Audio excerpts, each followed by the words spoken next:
अरे भैया, कभी आपने सोचा है कि ये जो शिवलिंग है वो बना कैसे, किसने बनाया और क्यों बनाया? आज हम बताने जा रहे हैं वो कहानी जिसमें शिव जी नाराज़ हुए, ब्रह्मा जी झूठ बोले और केतकी फूल की इज्जत धूल में मिल गई। बात बहुत पुरानी है। दो भगवान ही आपस में भिड़ गए। जानते हो कौन थे? वे थे हमारे ब्रह्मा जी और एक दूसरे थे विष्णु जी।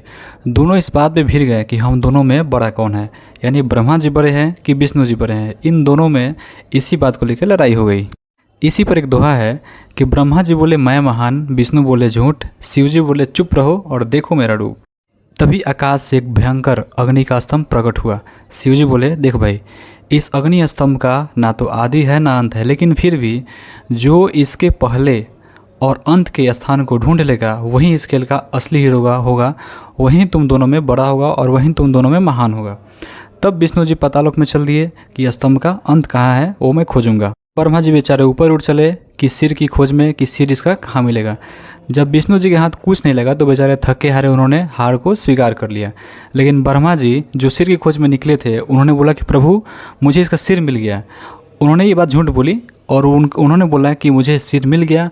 और केतकी फूल जो है, एक फूल होता है, केतकी फूल इस चीज़ का साक्षी है कि मुझे इसका सिर मिल गया। लेकिन ब्रह्मा जी की इस झूठ को सुनकर अग्नि स्तंभ फट पड़ा और उसी में से प्रकट हुए भगवान शिव। और ब्रह्मा जी के झूठ बोलने के कारण ही उन्होंने श्राप दिया कि तुम्हारी पूजा अब इस पृथ्वी पर कभी नहीं होगी, क्योंकि तुमने इस बात को झूठ बोला है। और केतकी फूल भी कभी भी मेरी पूजा में स्वीकार नहीं किया जाएगा, ये शिव जी ने कहा। क्योंकि ब्रह्मा जी ने और केतकी फूल ने मिल के झूठ बोला था कि ये जो अग्नि स्तंभ है हमें इसका सिर मिल गया। इसलिए शिव जी गुस्सा हुए और उन्होंने बोला कि ब्रह्मा अब तुम्हारी पूजा इस पृथ्वी पर कभी नहीं होगी। ये जो अग्नि स्तंभ है ना, ये जो अग्नि स्तंभ है यहीं आगे चल के शिवलिंग कहलाया। अब इसी अग्नि के स्तंभ को शिव का प्राकृतिक अनंत और निराकार रूप मान लिया गया और इसे शिवलिंग कहा गया। तो मेरे ख्याल से आपको पता चल गया होगा कि शिवलिंग का निर्माण अब कैसे हुआ। तो अब मन में जो है ना वो अलग अलग जो भावनाएं फैली हुई है, जो धारणाएं गलत धारणाएं हैं, वो सब मत लीजिएगा कि शिवलिंग क्या है।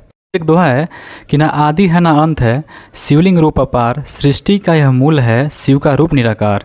और तब से हर मंदिर में शिवलिंग की पूजा होती है और ब्रह्मा जी बेचारे बैठे रहते हैं और पूछते हैं भगवान शिव से कि हे प्रभु मेरी पूजा कब करवाओगे, हे प्रभु अपनी तो पूजा करवा रहे हो, मेरी पूजा कब करवाओगे। अगर आप शिवलिंग को वैज्ञानिक दृष्टिकोण से देखिएगा ना तो विज्ञान भी शिवलिंग को ऊर्जा का बहुत बड़ा केंद्र मानता है। कई प्राचीन मंदिरों में देखा गया है कि शिवलिंग के आसपास चुंबकीय तरंगें पाई जाती हैं। कुछ शिवलिंग पारद से बने होते हैं जो स्वास्थ्य और ध्यान में सहायक होते हैं। मतलब ये है कि शिवलिंग के रूप में भगवान ने वाईफाई का इंतजाम तो कर ही दिया है, बस हमारा काम है ध्यान लगाना और शिवलिंग के माध्यम से भगवान से कनेक्ट हो जाना। जैसे शिवलिंग हमारा वाईफाई हो गया और हम सिर्फ ध्यान लगाएंगे, उससे जुड़ जाएंगे और भगवान शिव से हम ये जुड़ने के लिए एक साधन हो गया शिवलिंग। प्यारे दर्शकों, शिवलिंग बना एक झगड़े के कारण शिव जी की एंट्री हुई बिल्कुल हीरो के स्टाइल में और ब्रह्मा जी उस झगड़े में बिल्कुल ब्लॉक कर दिए गए।